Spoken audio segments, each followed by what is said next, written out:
Chapter 13. An account of the life of John Calvin. This reformer was born at Noyon in Picardy, July 10, 1509. He was instructed in grammar, learning at Paris under Maturinus Corderius, and studied philosophy in the College of Montaigne under a Spanish professor.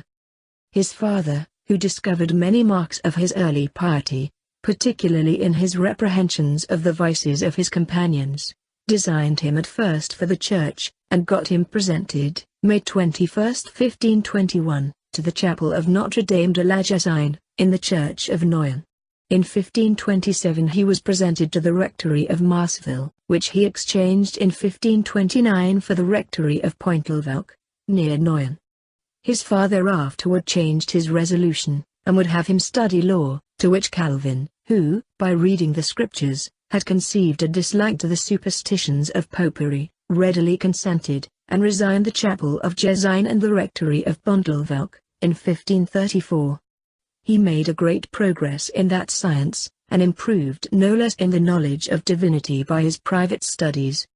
At Bourges he applied to the Greek tongue, under the direction of Professor Woolmer. His father's death having called him back to Noyon, he stayed there a short time, and then went to Paris, where a speech of Nicolas Cop, rector of the University of Paris, of which Calvin furnished the materials, having greatly displeased the Sorbonne and the Parliament, gave rise to a persecution against the Protestants, and Calvin, who narrowly escaped being taken in the College of Fortaret, was forced to retire to Saintonge, after having had the honor to be introduced to the Queen of Navarre, who had raised this first storm against the Protestants.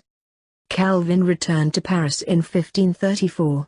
This year the Reformed met with severe treatment, which determined him to leave France, after publishing a treatise against those who believed that departed souls are in a kind of sleep.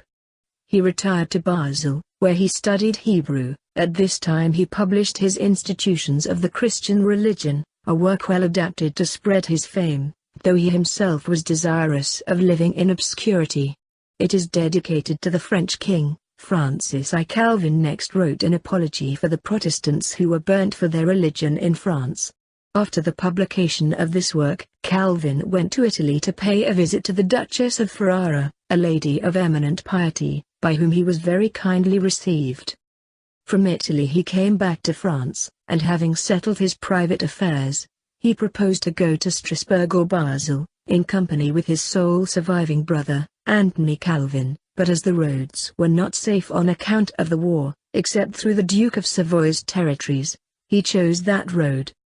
This was a particular direction of Providence, says Bale. It was his destiny that he should settle at Geneva, and when he was wholly intent upon going farther, he found himself detained by an order from heaven, if I may so speak. At Geneva, Calvin therefore was obliged to comply with the choice which the consistory and magistrates made of him, with the consent of the people, to be one of their ministers, and professor of divinity.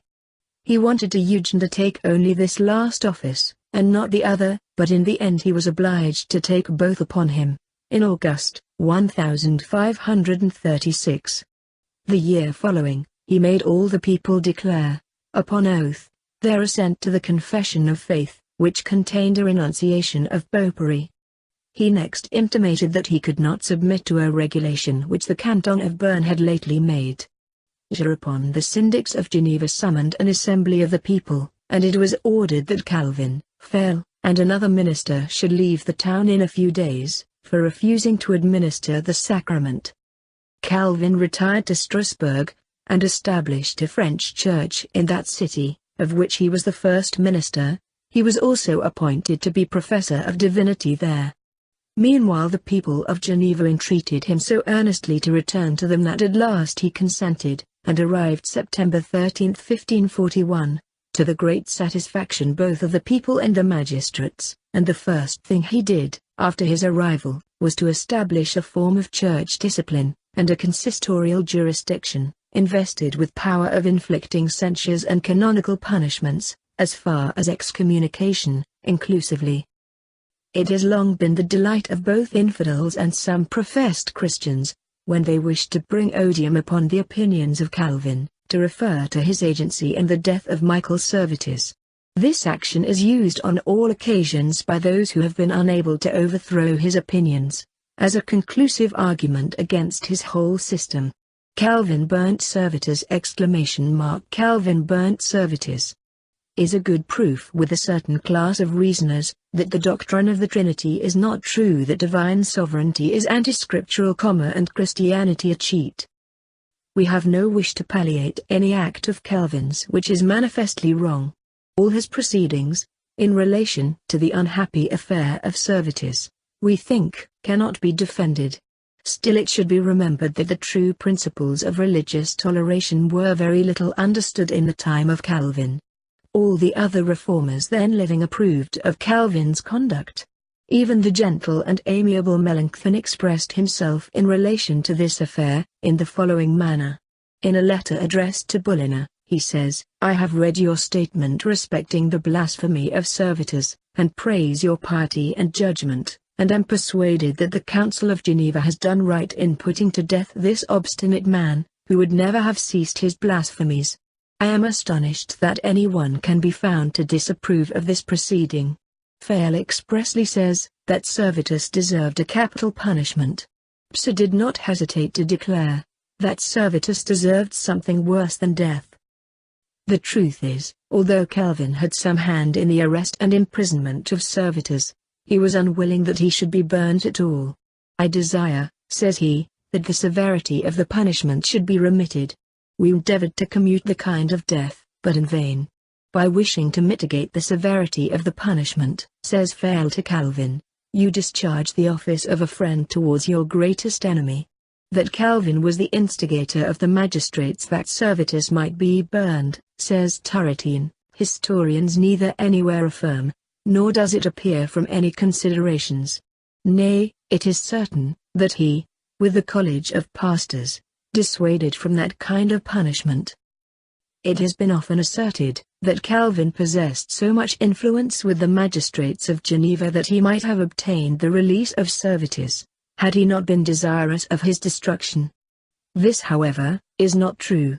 So far from it, that Calvin was himself once banished from Geneva, by these very magistrates, and often opposed their arbitrary measures in vain.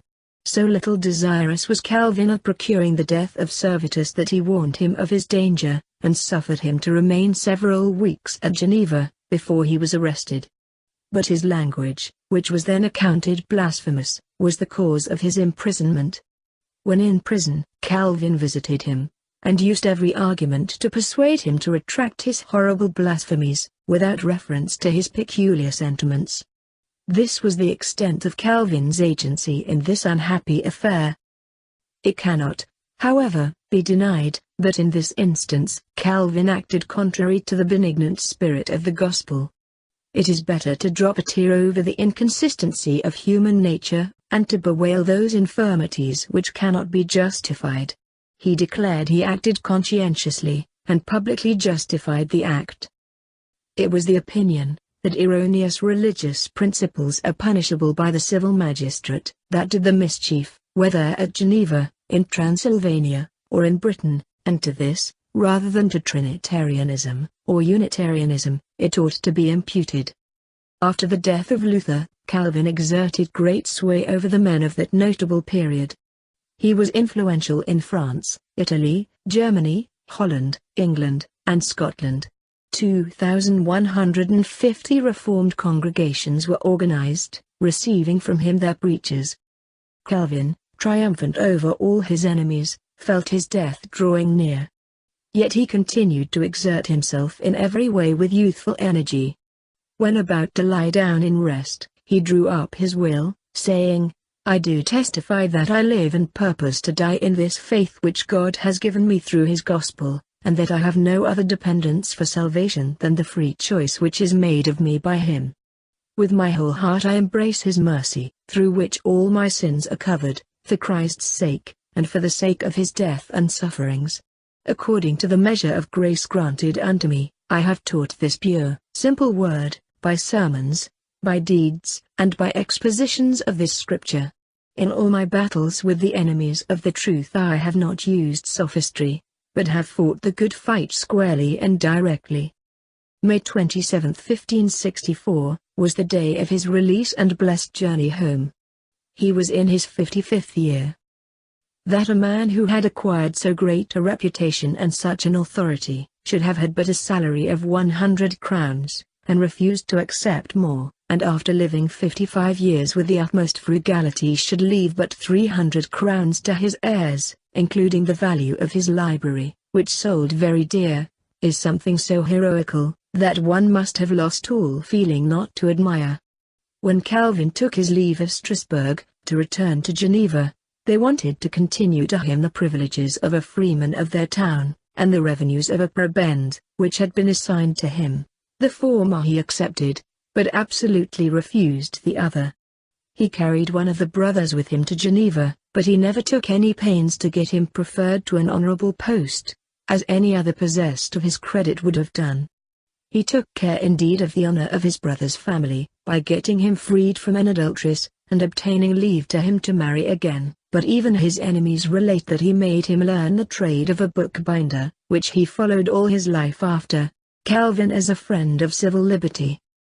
The Reverend Dr. Wisner, in his late discourse at Plymouth, on the anniversary of the landing of the Pilgrims, made the following assertion: much as the name of Calvin has been scoffed at and loaded with reproach by many sons of freedom, there is not an historical proposition more susceptible of complete demonstration than this, that no man has lived to whom the world is under greater obligations for the freedom it now enjoys, than John Calvin.